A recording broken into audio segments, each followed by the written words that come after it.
तिसऱ्या टप्प्याच्या असणाऱ्या प्रचाराला सुरुवात झालेली आहे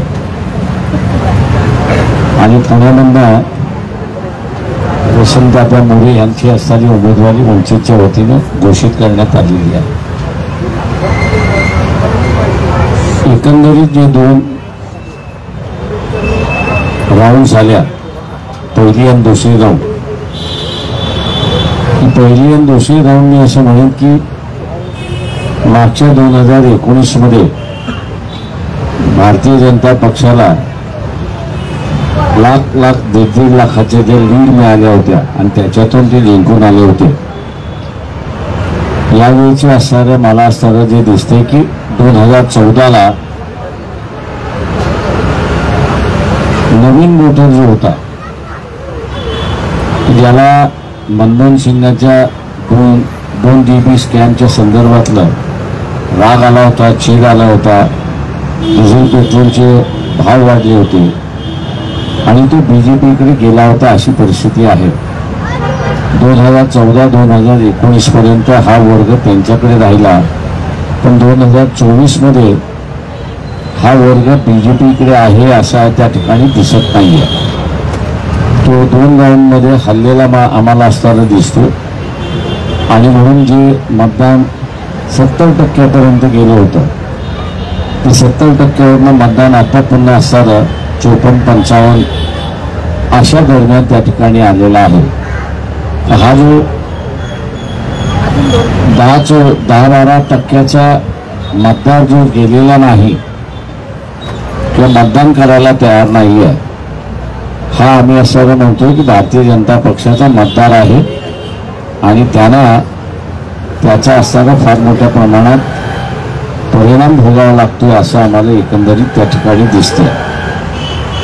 आणि म्हणून पहिल्या आणि दुसऱ्या राऊंडमध्ये आपण बघत असाल की भारतीय जनता पक्ष कुठेही असं म्हणत नाहीये की आम्ही असणारं त्या ठिकाणी वर्चस्व आहे की आम्ही असणारं त्या ठिकाणी जिंकतोय. मी एवढं म्हणेन की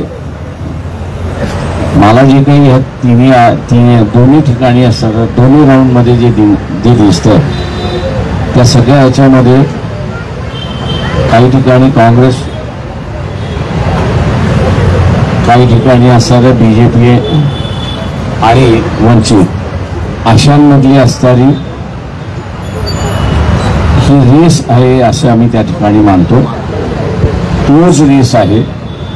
मीही दावा करू शकत नाही की आम्ही असणारं त्या ठिकाणी जिंकू असं, पण जो कोणी जिंकेल तो माझ्या दृष्टीने असणारं 25,000 मताच्या आतमध्ये राहील असं एकंदरीत पहिल्या आणि दुसऱ्या राऊंडचं मला असणारं चित्र त्या ठिकाणी दिसतंय. त्याच्यामुळे उरलेले जे आहेत राऊंड त्याही पद्धतीने असणारे चालतील अशी असणारी परिस्थिती आहे. कमिटेड वोटर हा जो काढू शकेल त्याचा विजय आहे असं मी त्या ठिकाणी मानतो. आणि कमिटेड वोटर हा काँग्रेसकडे पण आहे असं एकंदरीत त्या ठिकाणी दिसते. त्याच्या अकोल्यामध्ये सुद्धा मी असं पहिल्यांदा असं बघितलं की काँग्रेसने नॉन मुस्लिम उमेदवार देऊन त्यांचा जो हिंदू कमिटेड वोटर होता तो बॅक टू काँग्रेस गेलेला मला असताना त्या ठिकाणी दिसतो. ही एक परिस्थिती आहे. त्याच्यामुळे काँग्रेसचा मतदार आहे असं मी त्या ठिकाणी मानतो आणि त्यांचंही परफॉर्मन्स चांगलं होतं. एक दुसरी जी आहे त्याच्यामध्ये ज्याने कोणीही लक्षात घेतलेलं नाही, काँग्रेस आणि शिवसेना या दोघांमधला असणारा फार मोठ्या प्रमाणात वोट ट्रान्सफर होत नाही अशी असणारी परिस्थिती आहे.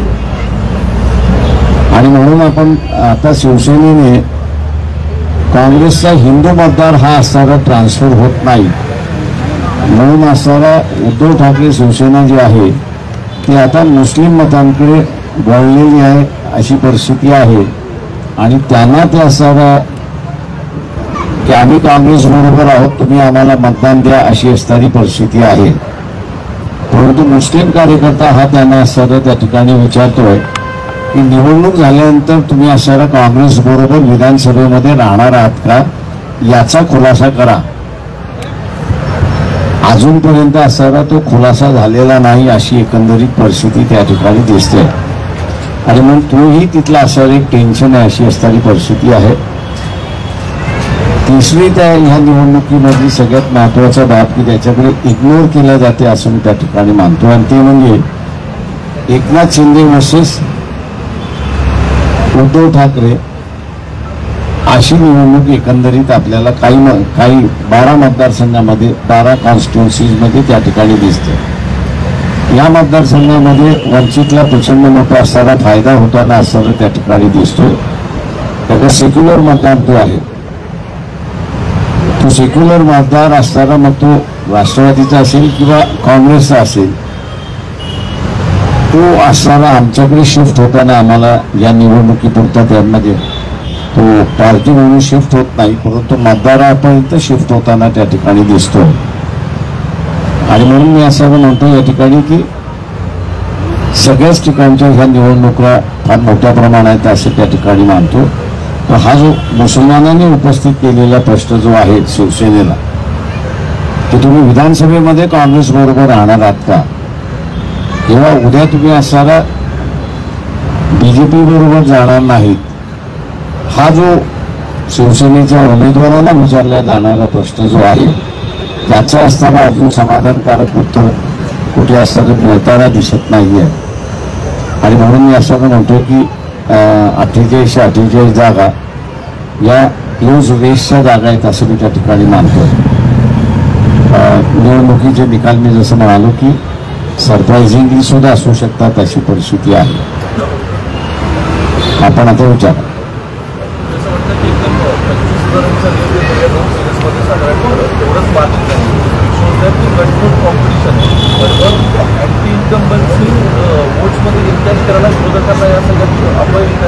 माझं म्हणणं असं की अँटी इन्कम्बन्सी फॅक्टरी 1.5 लाखाची लीड जी आहे मागची 2019 ती कमी झाली ना. 1.5 लाख मतं असणारा बीजेपीच्या विरोधात गेलीत ही सगळं दिसतंय ना. त्याच्यामधनं त्यांना असणारं सेव्ह करून आपल्या कॉन्स्टिट्युन्सीज वाचवल्या पाहिजेत अशी परिस्थिती आहे. नरेंद्र मोदींचे काही राज्यभरात सभा घेत आहे त्याचा किती इम्पॅक्ट राहू शकतो या सगळ्या मतदारसंघात तुम्हाला वाटतं? हे असं मी तुमच्यावरती आरोप करणार आहे आता. याचं कारण की तुमचे मालक जे आहेत ते मोदींना वाचवायला निघालेले आहेत. 10-15 मिनिटं झाल्यानंतर मोदींच्या सभेमधून किती माणसं बाहेर पडतात याचं तुम्ही दाखवतच नाही आहेत. त्याच्यामुळे तुमचा मालक असताना मोदींना वाचवायला निघालेला ही माझा आरोप आहे त्याच्यामध्ये. त्याच्यावरूनच मी जे म्हणतो डिझोल्युशन जे आहे ते मोठ्या प्रमाणात डिझोल्युशन आहे आणि दोन फॅक्टर जे आहेत ते फार मोठ्या प्रमाणात हा जो मोदींकडे वळलेला जो मतदार आहे त्याच्यामध्ये असणारं काम करते. एक म्हणजे आणि मी इथला असणारा हिंदू महासभा असेल किंवा सहज संघटना आहेत नाहार त्यांची असेल इथे उतरलेले प्रचारामध्ये आपल्याला दिसतात आहेत. त्याच्याच बरोबर त्या असणाऱ्या संघाचे जे कार्यकर्ते आहेत त्यांनाही माझं असणारं आव्हान आहे की 2014 हे राज्यसभेमध्ये उत्तर देईपर्यंत 22ला ते उत्तर आलेलं आहे. त्या कालावधीमध्ये शासनाचे आकडे आहेत हे माझे आकडे नाही आहेत. मी 2017ला ते असताना आरोप केला होता त्यावेळेस ऑफिशियली असताना शासनाने कबूल केलेलं आहे की 2014 ते उत्तर येईपर्यंत 17 लाख हिंदू कुटुंब की ज्यांची प्रत्येकाची मालमत्ता कमीत कमी 50 कोटीची आहे अशाने भारतीय नागरिकत्व सोडलेलं आहे आणि विदेशात जाऊन ते बसलेले आहेत. तेव्हा आता असणारा हा जो यंगर जनरेशन जो डिझोल्यूज झालेला आहे तो असणारा विचारतोय की हा जो मायग्रेट झालेला जे नागरिकत्व सोडून जो मायग्रेट झालेला आहे नुसता मायग्रेशन आपण असणारा समजू शकतो की तो नंतर येऊ शकतो परत. पण ज्यावेळेस तो नागरिकता सोडतोय आणि दुसऱ्या देशाची नागरिकता घेतोय तर हा नवीन जनरेशन जो आहे तो नवीन जनरेशन याचं डिबेट करतोय की इलेक्ट्रल बॉन्ड याची सक्ती या सगळ्या कुटुंबांवरती केली होती का, आणि ती सक्ती सहन होत नाही आणि उद्या आपल्याला असणारं प्रोटेक्शन मिळावं म्हणून नागरिकत्व सोडून दुसऱ्या देशाचे नागरिकत्व विकत घेऊन आपलं असणारं प्रोटेक्शन करायचं का, हा मला वाटतं असणारा आहे. आणि याच्या संदर्भातलं मोहन भागवत यांनी विधान केलेलं असणारं अधिक चांगलं मी त्या ठिकाणी मानतो. का ही सगळी मंडळी जी आहेत एका अर्थाने मी असणारं म्हणणार आहे की हिंदू समाजाचे असणारे स्वतःला ठेकेदार त्या ठिकाणी म्हणतात आणि ज्यांनी नागरिकत्व सोडलेलं आहे ते सगळेजण हिंदू आहेत अशी असणारी परिस्थिती आहे. हा एक मोठा या यंगर जनरेशनच्या माइंडवरती प्रचंड मोठ्या प्रमाणात प्ले करतोय अशी परिस्थिती आहे. आणि दुसरा जो प्ले करतोय तो म्हणजे की मोदीने 2014 साली ज्यावेळेस पंतप्रधान झाले त्यावेळेस आपल्या डोक्यावर म्हणजे GDPचं असणारं जे कर्ज आहे ते 100 रुपयातलं 24 रुपये असणारं कर्ज त्या ठिकाणी होतं. मोदी आज ज्यावेळेस इलेक्शनला गेलेत त्यावेळेस हे 100 रुपयाचं कर्ज हे 84 वरती गेलेलं आहे.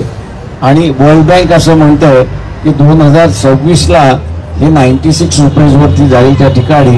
म्हणजे शासनाला फक्त 4 रुपये वापरायला मिळतील 100तले अशी परिस्थिती आहे. तेव्हा अशा असणाऱ्या पंतप्रधानाला आपण कॅरी करायचं का, हा यंगर जनरेशन पुढे असणारा मोठा प्रश्न असं मी त्या ठिकाणी मानतोय. आणि त्याचं उत्तर मोदी कुठल्याही सभेमध्ये देत नाहीयेत. त्यांनी असणारा आत्ता ज्याला आपण म्हणता येईल की परकला प्रभाकरन जे निर्मला सीतारामनचे असणारे पती आहेत त्यांची जी असणारी एक 10-12 दिवसापूर्वी एक मुलाखत आली होती आणि त्या मुलाखतीमध्ये त्यांनी असं म्हटलंय की 24 ते 29 या कालावधीमध्ये पंतप्रधान म्हणजे नरेंद्र मोदी जर पंतप्रधान झाले तर त्यांनी 4 गोष्टींचा असणारा उल्लेख केला होता आणि तोही त्यांच्या याच्यावरती आहे. पहिलं डेमोक्रेसी संपेल, दुसरं निवडणुका होणार नाहीत, तिसरं संविधान बदलेल आणि चौथं विधान फार भयानक होतं त्यांचं आणि ते म्हणजे की गल्ली गल्लीमध्ये तुम्हाला मणिपूर घडणारा त्या ठिकाणी दिसेल. या ज्या गोष्टी आहेत या यंगर जनरेशनच्या मी असं मानतो की तो हाऊस पोस्ट करून जगणारा क्लास आहे. त्याच्यावरती प्रचंड मोठ्या प्रमाणात असणारा आघात होतो आणि त्याच्यामुळं पर्सेंटेज ऑफ वोटिंग हे कमी झाले आणि अपील करूनही ते पर्सेंटेज ऑफ वोटिंग वाढत नाही ही मोठी बाब असं मी त्या ठिकाणी मानतो. आणि मी एक फक्त आहे की काँग्रेस या गोष्टीवरती या गोष्टी एक्सप्लॉइट करायला पूर्णपणे फेल्युअर झालेली आहे. उद्धव ठाकरे सुद्धा ह्या गोष्टी एक्सप्लॉइट करायला त्या ठिकाणी फेल्युअर झालेले आहे. शरद पवारांचा उल्लेखच करत नाही या ठिकाणी. त्याचा रेलेव्हन्स फार आता राहिलेला नाही बारामतीशिवाय. आता ही हायलाईट वंचितच त्या ठिकाणी करते, दुसरं कोणीच करत नाही आपल्याला दिसतंय.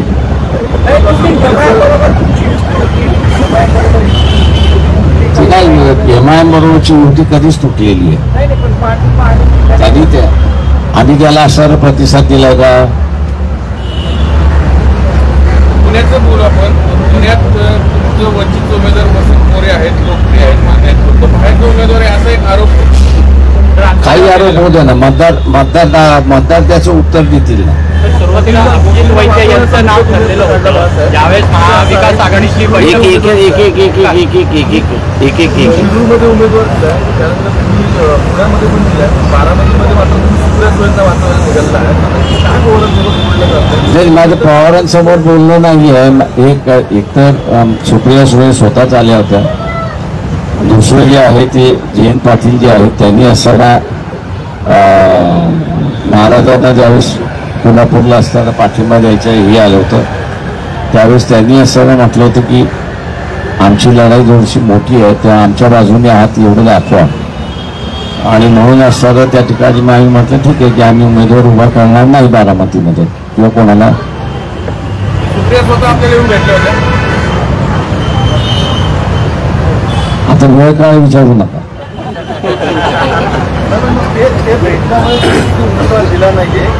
ते एकंदरीत जी परिस्थिती आहे, माझं म्हणणं असं आहे की काही गोष्टी आम्ही पॉलिटिकली सुद्धा त्या ठिकाणी बघत असतो, नाही असं नाही, म्हणजे नुसतं इमोशनली बघतो असं नाही, तर त्याच्यामधला एक पॉलिटिकल सेन्स सुद्धा आम्ही असं त्या ठिकाणी पाहतो. आणि त्याच्यामुळे आम्हाला असताना आमच्या पुढच्या राजकारणामध्ये उमेदवार न देऊन आपण असताना काही भागू शकतो का, तर येस. आणि त्याच्यामुळे आम्ही ठरवलं की उमेदवार द्यायचा नाही. बारामतीचं समाजाचा होता मला पवारांचं माझं म्हणणं मतदार 4 जूनपर्यंत आपण थांबावं ना. तर पुण्यामध्ये सुरुवातीला अभिजित वैद्य यांचं नाव चर्चेत होतं, तुम्ही सुद्धा ते नाव ते मी स्वतःच केलं होतं. आणि माझं म्हणणं असं आहे की त्यांची सुद्धा ही होती की उरलेले सगळे एकत्र लढलो तरच त्यांची असणारी ही होती, नाहीतर त्यांची लढण्याची इच्छा नव्हती, हे मला माहीत होतं. तर गेल्या इलेक्शनला 2019ला वंचित लाखांनी मतं घेतली, त्यांचा काय परिस्थिती काल आम्ही आमचं खातं उघडून एवढं निश्चितपणे सांगतो.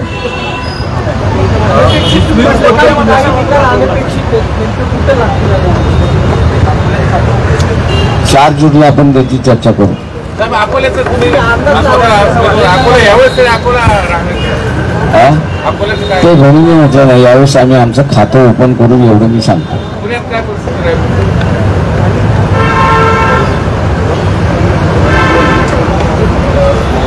पुण्याची परिस्थिती अशी आहे की एक फॅक्टर तुम्ही सगळ्यांनी कोणीच लक्षात घेतला नाही. कुसुम मोरेंचा असताना जो सगळ्यात जमीची बाजू आहे ती म्हणजे आझादांची त्यांची असणारी जमीची बाजू आहे, डोंगराची असणारी, त्याच्यामुळे मुस्लिम हा जो आहे हा पूर्णपणे वन साइडेड जाईल अशी माझी आत्ता तरी माहिती आहे.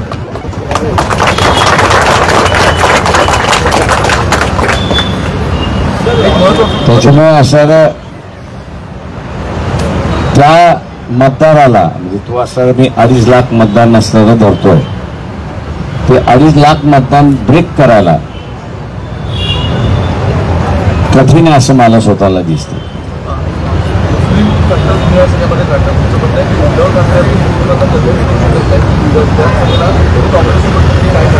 काँग्रेस विधानसभेला सुद्धा आणि दुसरं जे काही गव्हर्नमेंट फॉर्म होईल, समजा उद्या बीजेपी आली तर बीजेपी बरोबर जाणार नाही याची सुद्धा गॅरंटी नाही आहे. मला एकंदरीत ती आहे कल्याण मतदारसंघ, आपण जो मुख्यमंत्र्याचा म्हणला मतदारसंघ, आणि दोघांचं हार्ड वैरी म्हणून असं असतं त्या ठिकाणी मान्य केलं जातं. त्या ठिकाणी वैशाली राणे यांना जी उमेदवारी देण्यात आलेली आहे ते अत्यंत वीक उमेदवार देण्यात आलेला आहे असं त्या ठिकाणी मानलं जात आहे. आणि म्हणूनच मुस्लिम समाज त्या मतदारसंघात फार मोठ्या प्रमाणात आहे, नाही असं नाही.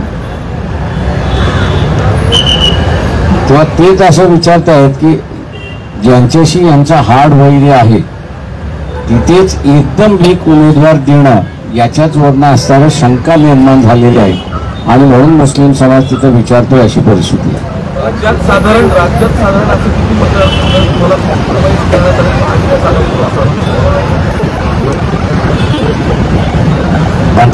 भंडारा गोंदिया नाना पटोले यांचं नाव आलं, मागे घेण्यात आलं. नागपूरमधला रामटेकमधला असणारा उमेदवार जो आहे तो रामटेकमधला उमेदवार ज्याला आपल्याला म्हणता येईल की कास्ट व्हॅलिडिटी टिकणार नाही दिसत होतं, दिलं, पुन्हा मागे झालं. त्याच्यानंतर असणारा ज्याला आपल्याला म्हणता येईल की यवतमाळ वाशिम मतदारसंघ जो आहे, एकनाथ शिंदेकडून ज्यावेळेस भावना गवळी येत नाही असं ज्यावेळेस जाहीर झालं त्यावेळेस ती एक संधी होती की चांगली सीट उद्धव ठाकरे यांना असणाऱ्या देऊन ती जिंकण्याची, पण तेही त्या ठिकाणी दिसणार नाही. त्याच्यानंतर नांदेडची आहे त्याला असं दिसतंय, बुलढाण्याची आहे की जिथे मला असं दिसतं, रावेर आहे, जळगाव सुद्धा त्याच कॅटेगरीमध्ये येतील ना. तर अशा असणाऱ्या अनेक कॉन्स्टिट्युन्सीज आहेत की तिथे चांगले कॅन्डिडेट तुम्ही फील करू शकत होतात, ते उभे केले नाहीत. परंतु जे लढू शकत नाहीत असेच असणारे उमेदवार तुम्ही उभे केले. म्हणजे नांदेडचे असणारे चव्हाण माणूस फार चांगला आहे, की मी त्याच्या बाजूने उभा राहीन अशी परिस्थिती आहे, पण मेडिकली ही अनफिट. त्या मतदारसंघामध्ये ते फिरू शकत नाही अशी परिस्थिती आहे. तर जवळपास तुम्ही आता 38 उमेदवार उभे केलेले आहेत. यामध्ये अनेक जणांचे उमेदवार आहेत आणि उमेदवारांची काही वेळ त्यांची नावं बदललेली आहेत. त्याची परिस्थिती काय आहे? म्हणजे मी असं म्हणेन की आम्ही असं आता जसं साताऱ्याचं आहे, साताऱ्याचा असणाऱ्या सैनिक बोर्डाकडून आम्हाला असं आलं की तो आम्हाला उमेदवार उभा करायचा, तुमच्या मार्फतच उभा करायचा. आम्ही म्हटलं ठीक आहे, आम्ही आमचं प्लॅटफॉर्म तुम्हाला लिंक करतो. किंवा अशा काही ठिकाणच्या असणारे जे आहेत तिथं आम्ही असणारे उमेदवार उभे केलेले आहेत आणि त्यांच्या वतीने आता जसं वसंतराव मोरेंचं आहे, सगळे डावलत होते. का डावलत होते?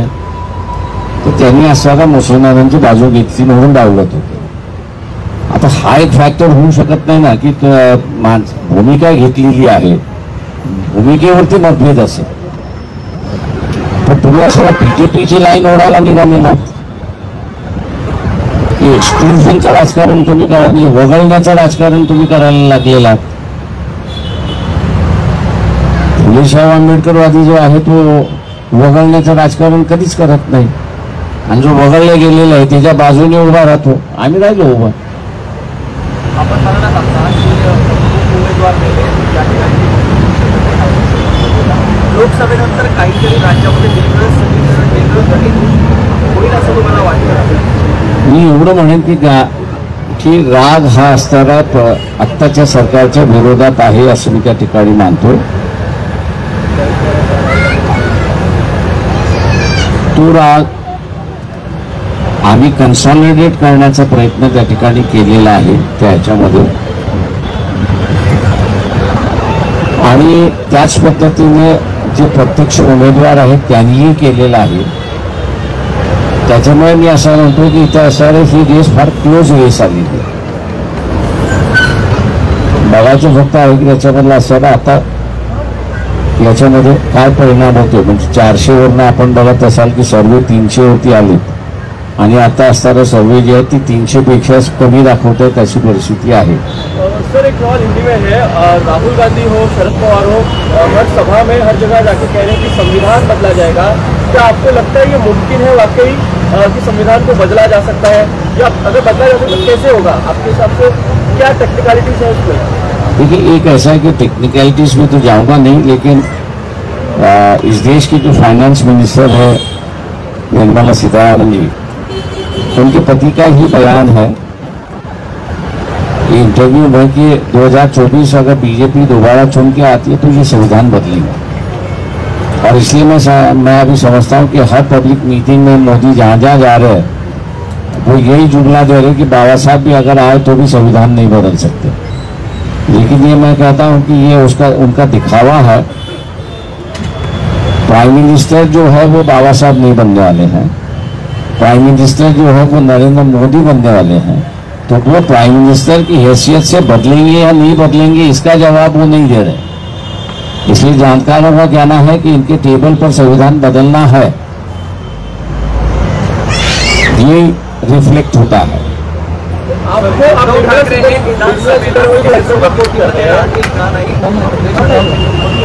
एक कारण असू शकतं का किंवा आहे का शिवसेनेसोबत? आमच्या युतीमध्ये असणाऱ्या ते 2 जागा देऊन पूर्ण असणाऱ्या स्वतःला वाचवण्याचं राजकारण त्या ठिकाणी चाललेलं आहे. त्याच्यामुळे आम्ही असणारं म्हटलं की आम्ही बाहेर पडलो आणि स्वतंत्र आता उभा केलंय. आता स्वतःचं उभा केल्यानंतर सगळेजण हे म्हणायला लागली की अचानक हे कसं उभं राहिलेलं आहे. ते अचानक नाही, गेले 5 वर्षापासून आम्ही असं हे करत होतो. म्हणून माझ्या प्रत्येक प्रेस कॉन्फरन्समध्ये म्हणत होतो की आम्ही कोंबडी शिजवली ती मिळून खाऊ, पण हे असणारं ओरबडून खायला बघत होते की ते आम्ही असणारं होऊ देणार नव्हतो. वारंवार आरोप होतो की भाजपची बी टीम येणार आहे. कसला असं त्याच्यामध्ये असणारं कोणी कोणाचं असणारं बी टीम आहे. उद्या इथं असणारं उद्धव ठाकरे सुद्धा मी तुम्हाला म्हटलं की तेही बी टीम आहेत. शरद पवार जे आहेत तेही बी टीम आहेत. बीजेपी काँग्रेस सुद्धा ज्या अर्थी जे मुद्दे मांडलेले आहेत आणि सभागृहामध्ये आहेत. आज 17 लाख कुटुंब, हिंदू कुटुंब बाहेर जाणं राज्यसभेच्या पटलावरती असणारं हे उत्तर आहे. काँग्रेसने एकदा तरी उठवलेलं आहे का मला सांगा. इथला असणारा अख्खा हिंदू समाज तुम्हाला डिस्टर्ब करता येत होता आणि हिंदू समाज अख्खा पूर्ण डिस्टर्ब होऊन बीजेपीच्या विरोधात तुम्ही घालू शकत होता आणि तुम्ही घालायला तयार नाही.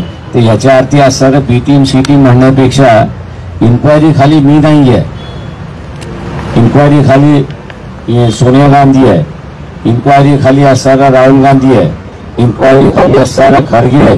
त्याच्यामुळे त्यांना जे बसून जाण्याचं वाचायचं मला नाही. सवाल है इनकम टैक्स के ऊपर इनहेरिटेंस टैक्स के ऊपर भी बहुत चर्चा चल रही है और वो स्टैंड ऑन इनहेरिटेंस टैक्स. ठीक आहे, पहिला वेल्थ टॅक्स स्थापनी आहे. आपल्या इथं वेल्थ टॅक्स होता नाही असं नाही. तो वेल्थ टॅक्स कॅन्सल करण्यात आला, रद्द करण्यात आला. त्याच्यामुळे असणारं ही काही नवीन कन्सेप्ट आहे असं मी त्या ठिकाणी मानत नाही. मीही ज्यावेळेस माझ्या वडिलांची असणारी प्रॉपर्टी इनहेरिट केली त्यावेळेस मला वेल्थ टॅक्स भरावा लागला.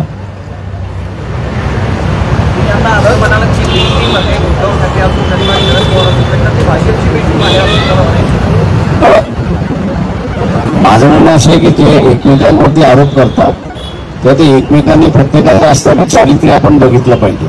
तुम्ही फक्त आज असताना बीजेपी बरोबर 20 वर्ष राहिलात, तुम्ही बाहेर पडलात म्हणून असं धुक्या सांगण्यासारखे नाही आहात. आणि उदाहरण देऊन असताना सांगितलंय की एकनाथ शिंदे तुमचा असणारा हाड वैर्य आहे. त्या हाड वैर्याच्या मतदारसंघामध्ये एवढा वीक कॅन्डिडेट दिला आहे की ते वॉकओव्हरच आहे. मी काहीच म्हणत नाही आहे, तुम्ही इन्फ्लुएन्स काढायचं. रिजर्वेशन का मुद्दा एक बार फिर चुनाव में आप देख रहा है. पिछले दिनों प्राइम मिनिस्टर ने कहा कि कर्नाटका का जो मॉडल है रिजर्वेशन का, मुसलमानों को ओबीसी बताकर वही मॉडल अब देश में भी लागू किया जा सकता है इंडिया अलायंस के द्वारा. देखिए ऐसा है कि अब मोदी जो है वो गिरगिट की तरह अपनी कलर बदल रहा है. पहला उनका स्टैंड, अमित शाह का स्टैंड था कि कर्नाटक का जो रिजर्वेशन है उसको, तेलंगाना का रिजर्वेशन जो है मुसलमानों के लिए वो हम रद्द करेंगे. अब देने की बात वहां पर चल रही है. तो ये गिरगिट की तरह कलर बदलने वाली पार्टी है ऐसा मैं मानता हूँ. तर या लोकसभा निवडणुकीनंतर एकनाथ शिंदे आणि अजित पवारांचं काय होईल असं वाटतं की दोन्ही पक्ष फुटल्यानंतर पहिल्यांदा माझ्या अंदाजानं आत्ता सांगणं कठीण आहे. इलेक्शनमध्ये मी असं म्हणेन की शिवसेना दोन्ही आणि राष्ट्रवादी काँग्रेस ही काँग्रेस फुटली आणि सिंडिकेट झाली तेव्हा सिंडिकेट हारली, सिंडिकेट संपली आणि इंडिकेट त्या ठिकाणी राहिली. तसंच या दोघांचं होणार आहे. एक जण कोणतरी सर्वाईव्ह होईल आणि एक जण कोणतरी पेरिश होईल अशी परिस्थिती. सर मोदी आणि पवारांचं नातं आपल्याला माहिती आहे, पण तरी पण हे दोघे एकमेकांवर टीका करतात. आता मोदी म्हणतात की जे पवार मला पुतीन म्हणतात तेच पवार माझ्या हातून पुरस्कार घेतात, तो चालतो त्यांना. नेमकं काय झालं ते आता तुम्हालाच ॲनालिसिस करायचं आणि लोकांना सांगायचं.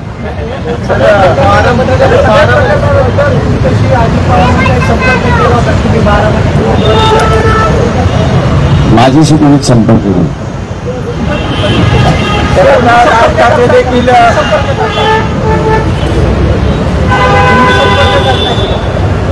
मला करण्याची गरजच नाही.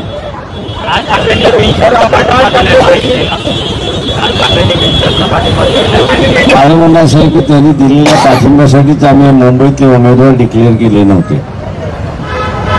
मुंबईमधला असणारा मतदाराच्या ह्याच्यामध्ये 3 फॅक्टर फार मोठे आहेत. एक म्हणजे मुस्लिम हा असणारा एक मोठा फॅक्टर आहे. दुसरा बिहारी हा असणारा फॅक्टर आहे. तिसरा हा उत्तर प्रदेशचा मतदार जो आहे तो एक फॅक्टर आहे. आणि सायलेंट फॅक्टर मी ज्याला असं म्हणत असतो तो साऊथ इंडियन फॅक्टर आहे. बीजेपीने राज ठाकरेंचा पाठिंबा घेऊन स्वतःला ह्या मतदारसंघामध्ये वर्णबल केले अशी परिस्थिती आहे. त्याच्यामुळे हा आता मतदानाच्या दिवशी मुंबईत राहतोय का की मुंबईच्या बाहेर दिसतो. तेव्हा मला एक बातमी त्याच्यामध्ये असणाऱ्या जी दिसली ती असणारा हे आश्चर्य आहे की उत्तर प्रदेश आणि बिहार या दोन्ही राज्यामधल्या मुंबईत राहणाऱ्या लोकांनी रेल्वेला एक पत्र दिलेलं आहे की या उन्हाळ्याच्या सुट्टीमध्ये म्हणजे 1 तारखेपासून मेच्या 1 तारखेपासून कमीत कमी 26 गाड्या या बिहारला आणि उत्तर प्रदेशला सोडाव्यात, स्पेशल गाड्या सोडाव्यात असं पत्र त्या ठिकाणी असणारं दिलेलं आहे. त्याच्यामुळे या पत्रावरनं असणारा मी अंदाज असा काढतोय की तो मतदानाच्या दिवशी मुंबईत राहायला मागत नाही. राज ठाकरेंना घेऊन त्याच्यामुळे तो रेग्युलर मतदान हा बीजेपीचा मतदार आहे आणि बीजेपीचा मतदार असल्यामुळे तो जर बाहेर जाणार असेल तर आम्ही त्याचं स्वागतच करतोय. मुंबईतल्या सगळ्या मतदारसंघातून उमेदवार देणार आहात. येस, 4 ठिकाणी आम्ही डिक्लेअर केले, 2 ठिकाणी आज संध्याकाळी डिक्लेअर करतो.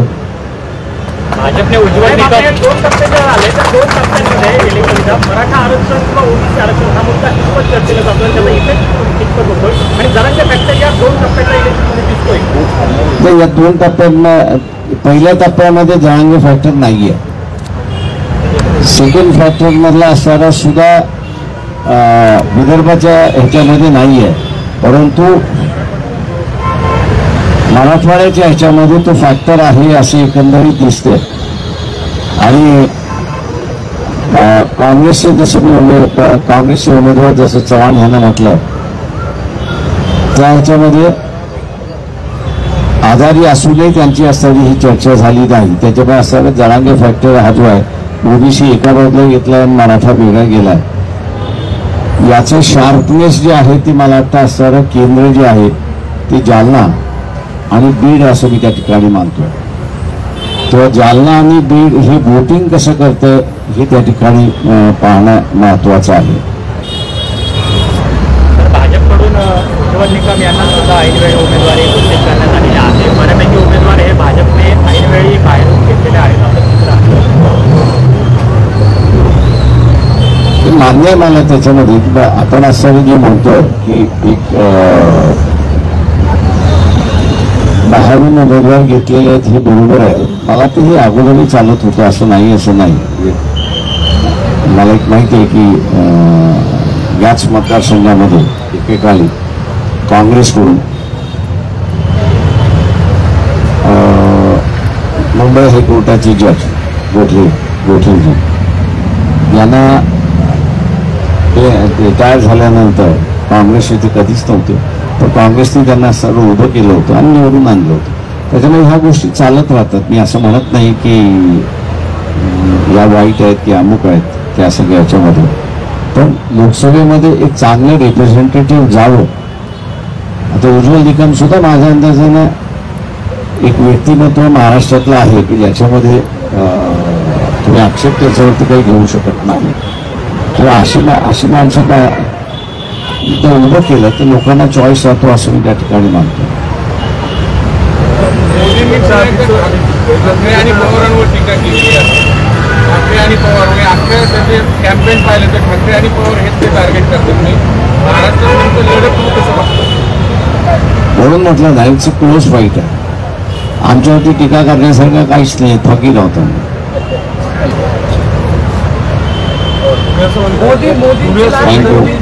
संपवायचं का आता? लास्ट क्वेश्चन, असं म्हणतंय उज्ज्वल निकम यांच्याबद्दल आक्षेपार्ह असं काही दिसत नाही. ते मुसलमानांच्या संदर्भातला आक्षेपार्ह आहे ना. म्हणजे मी असं कम्युनिटी वाईज तुम्ही असं जाऊ नका. माझं म्हणणं माणूस म्हणून असणारा बघा त्यांनी असणारा नवानगरच्या केसमध्ये काय केलं हा एक वेगळा मुद्दा आहे.